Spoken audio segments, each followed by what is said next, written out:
Isang mapagpalang araw nga pala mga katusok at mga kabulaklak. Ito naman ang inyong kaibigan si Kuya Ray Vlog.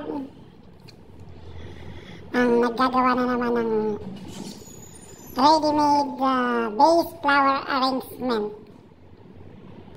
Naisipan ko nga itong gawin yung vase at lagyan ng bato. At diyan ko ilalagay yung mga bulaklak na pinagpalitan ko dahil gumawa ako ng isang bouquet na in-order ng customer pero pinapalitan yung mga kulay.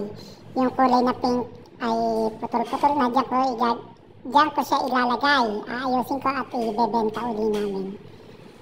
Binasa ko nga muna yung floral foam at sinukat ko ng medyo maliit sa loob ng vase para lalagyan ko siya ng bato. Sa Arabic yung bato na yan, hajara tawag nila sa Arabic. Kaya nga tinutusok ko nga yung mga dati ng mga putol na bulaklak na ginamit na sa isang bouquet para uliin namin maibenta. Ang ginamit kong dyan bulaklak ay yung mga tinanggal ko na kulay pink, kulay purple,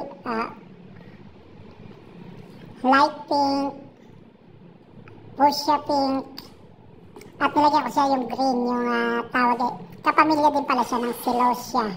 Yung green na yan na nakikita nyo. Kapamilya siya ng celosia.